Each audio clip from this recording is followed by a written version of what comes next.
Voilà. Alors nous sommes juste à l'entrée du musée des sciences de Jérusalem, dans ma belle ville de Jérusalem que j'aime tellement. Et si on se retourne, on voit donc le musée des sciences avec tous les enfants qui attendent. Et puis juste en arrière, le campus de l'université hébraïque de Jérusalem, section scientifique, campus Givatram, l'endroit de la science, l'endroit de la connaissance. On est en plein cœur des certitudes, on est en plein cœur de ce que l'on sait ou de ce que l'on peut savoir. Voilà, donc c'est ici, à cet endroit de la science, que j'ai pensé qu'il était intéressant de parler de Pessah, de parler de la liberté, de parler surtout des questions qu'on se pose à Pessah, puisque toute la soirée de Pessah, la Seder, la soirée du Seder qui commémore donc la liberté de la sortie d'Égypte, est en fait centrée autour des questions qu'on se pose, les questions que les enfants, les 4 questions que les enfants vont chanter au début du Seder, et auxquelles la suite de la soirée va essayer d'apporter une réponse qui ne sera jamais définitive, une réponse qui va sans arrêt être complétée. Chacun va rajouter son aspect, sa compréhension, sa lecture de ce qui s'est passé, de ce qui va se passer, de ce qui peut se passer. Et en fait, on va continuer à développer ces réponses, mais sans jamais être absolument définitif. Et c'est exactement le contraire de ce qui se passe ici. A priori, ici, on est au centre de la science, on est à l'endroit où on essaye au maximum d'acquérir des certitudes. Et nous, notre civilisation, elle fait exactement l'inverse. C'est une civilisation des questions, c'est une civilisation qui, le Talmud, pose des questions. Quand on a une réponse, on pose immédiatement la question suivante, et la question a toujours été beaucoup plus importante que la réponse au niveau de la pensée juive, au niveau de ce qui s'est passé dans l'histoire de ces derniers siècles, de toute la civilisation dont nous sommes les héritiers. Alors pourquoi ces questions? Pourquoi est-ce qu'on essaye de poser beaucoup de questions et puis on est peut-être un peu moins intéressé par la réponse? Et puis quel rapport avec entre le fait de poser des questions et le fait de fêter, de commémorer justement cette liberté qui est la liberté de la sortie d'Égypte? Alors ce que j'ai pensé, c'était que le fait de donner des réponses, eh bien c'est déjà s'emprisonner, c'est déjà supprimer une partie des possibilités, supprimer les options qui ont été éliminées quand on a choisi, quand on a fait le choix d'une certaine manière de voir n'importe quel problème. On a obligatoirement, de facto, éliminé les autres possibilités, donc on s'est enfermé dans un concept. Et le fait de s'enfermer dans un concept, c'est donc déjà la première prison, la première manière pour nous de rentrer dans quelque chose et de voir le monde qui nous entoure à partir de ce concept que l'on s'est forgé. Mais si on pense à la science, en fait, c'est aussi une certaine forme de liberté.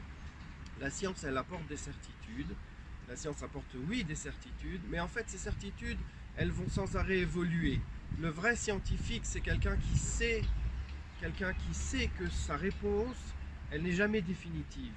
Que toujours, ou lui-même, ou un de ses collègues, va pouvoir venir et apporter un autre aspect, va pouvoir le contredire. La différence entre la liberté qui est celle du concept, qui est une liberté restreinte, qui a fait le choix donc de s'interdire les autres options, et la liberté de la science, elle étudie la structure même du réel. Elle étudie le monde qui nous entoure, la structure dans laquelle nous vivons. Donc elle ne peut pas se poser de questions et de dire je vais réfléchir comme ça ou comme ça. C'est le réel qui lui dicte sa conclusion. Et ce réel, il n'est pas discutable, il est là, il est objectif. Donc le scientifique, il est toujours prêt à se remettre en question. Il sait que la réponse qu'il amène, c'est une réponse qui est définitive dans une certaine mesure, mais dans l'immédiateté de progrès de la découverte scientifique et de la recherche scientifique qui va mener à ces découvertes, il va pouvoir être contredit, il va pouvoir être complété, et c'est ça la différence entre les deux sortes de liberté. La liberté d'une part qui peut emprisonner celui qui se complaît dedans, et la liberté d'autre part de celui qui cherche la structure même de la réalité et qui va continuer sans arrêt, de façon infinie, à s'approcher de la réalité. Alors, la liberté du concept, la liberté de choisir, est-ce qu'elle est en elle-même une privation de liberté? Elle est d'abord une privation de liberté pour soi-même puisqu'on a éliminé les autres options, mais elle est surtout un risque pour celui qui est à côté de nous et celui qui peut-être a choisi une autre réponse. Et au cours de l'histoire, si on a choisi quelque chose, on a toujours le risque de mettre en danger celui qui a choisi différemment. L'histoire est pleine, le XXe siècle encore plus, mais depuis Robespierre, depuis Lénine, depuis Hitler, les gens qui ont fait des choix rationnels pour diriger leur vie ont toujours eu le risque de mettre en danger la vie des autres. Et au niveau de la sortie d'Égypte, au niveau de la science, pardon, le concept est différent. C'est pas qu'on fait un choix et qu'on essaye d'imposer ce choix aux autres, mais c'est la structure du monde qui s'impose à nous. Elle ne nous fait pas un choix, c'est pas qu'on l'a choisi, c'est le cadre dans lequel on vit. Donc ici, il n'y a pas de danger de oppression ou de tuer éventuellement celui qui pourrait penser différemment. Celui qui pense différemment, il est simplement dans l'ignorance. Ok, c'est vrai, la science elle progresse, mais quand on sait que la science progresse, on a déjà la certitude profonde que ce qu'on va dire n'est pas définitif. Donc on ne peut pas, au nom de ce qu'on va dire, prendre le risque d'affirmer quelque chose de définitif. Non, c'est pas définitif, ça va progresser. Alors, il y a donc deux sortes de manières de voir les questions et les réponses. La première manière, c'est une manière autoritaire qui fait un choix, et la deuxième manière, c'est une manière qui structure le monde et qui étudie le monde et qui essaye de tirer une connaissance objective, dénuée de tout concept, qui est propre directement de la structure elle-même du monde dans lequel nous vivons. Et c'est un petit peu en fait ce qui s'est passé avec la sortie d'Égypte. Le premier épisode de la sortie d'Égypte, le point de départ de ce qui a donné cette lutte pour la liberté, c'est une histoire très connue qui est citée dans le deuxième chapitre de l'Exode, c'est le Perek Bet de Shemot, tout au début du Shlishi. C'est Moïse, qui sort, élevé donc dans la maison d'Égypte, la maison du Pharaon, et il sort, il va voir ses frères, et il sort, et il est écrit comme ça, donc cette scène est une scène fantastique. Donc Moïse voit deux hommes, un Égyptien qui est en train de frapper un Hébreu, qui est un de ses frères, un des frères de Moïse.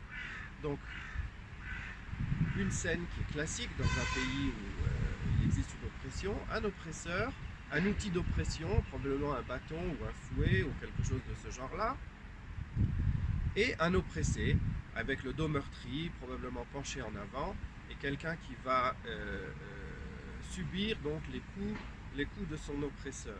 Il y a deux manières de voir cette scène, il y a deux manières de la comprendre et de la juger.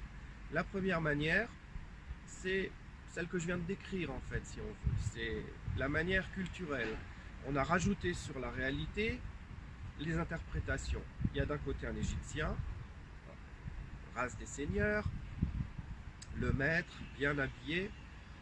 Son droit le plus strict dans sa mentalité, dans sa conception, c'est de tenir le bâton ou le fouet et de frapper donc l'hébreu.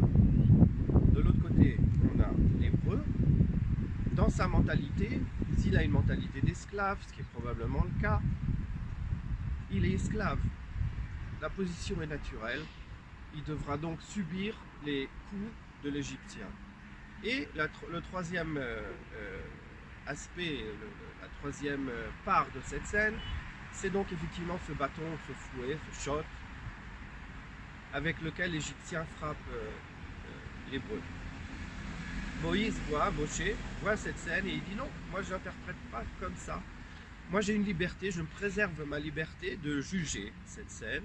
Et comme je me préserve ma liberté de juger cette scène, je ne vais regarder que les faits et je vais nettoyer ma vision de toute empreinte culturelle. Qu'est-ce que je vois? Vayar ish mitzri make ish ivri me'echav. Il a donc vu un homme égyptien en train de frapper un homme hébreu qui était un de ses frères. Il a vu que des deux côtés du bâton, des deux côtés du fouet, il y avait Ish, un homme. Il y a en fait trois choses dans cette scène. Il y a un homme à droite, un homme à gauche et un bâton au milieu. Mais il n'y a pas écrit dans la structure même de la scène, dans la structure même du monde qui nous entoure, qui doit tenir le bâton. Est-ce que c'est plutôt l'hébreu ou est-ce que c'est plutôt l'égyptien? La liberté existe. Et quand il pose la question, quand il regarde cette scène et qu'il se pose la question sous cette forme-là, naît en lui l'idée de la liberté, l'idée que on peut justement sortir des concepts et on peut déclencher un mouvement qui va finalement faire tomber l'emprisonnement d'Égypte et va permettre aux Hébreux de sortir d'Égypte et de quitter l'esclavage. Alors cette manière de voir, elle va nous permettre aussi de répondre à une question qui m'a toujours intrigué en fait. Il y a un absent dans la Haggadah de Pessah. Le soir de Pessah, il y a quelqu'un qui a priori doit être là. Il est là en filigrane, dans chaque mot, dans chaque page, mais il n'est pas là, il est absent. C'est Moïse, c'est Moshe. Son nom n'est pas cité une seule fois dans la Haggadah, on ne parle pas de lui. C'est comme, il est là, c'est lui qui a tout fait pour la sortie d'Égypte. Mais il n'est pas là. Alors oui, les absents ont peut-être toujours tort, mais en tout cas, peut-être que les absents n'ont pas toujours tort, mais en tout cas, ils ont rarement raison. C'est-à-dire que Moshe, le fait qu'il ne soit pas présent dans la Haggadah, il a fait le choix, ou il a été fait pour lui le choix, de ne pas donner son concept. Lui, il a vu ça comme ça. Lui, il a vu la sortie de cette scène, et il a commencé à déclencher sa vie, et à déclencher ce processus de la sortie d'Égypte à partir de cette scène fondatrice. Mais son choix, il ne nous l'impose pas. C'est nous-mêmes qui devons décider, c'est nous-mêmes qui devons regarder, et nous-mêmes qui devons voir comment est-ce qu'on va interpréter la réalité en essayant de coller au plus près des faits eux-mêmes et de garder notre liberté au maximum. Et c'est ça, je pense, le message que nous devons garder et le message que la soirée de Pessah est censée nous faire revivre. Chag Sameach.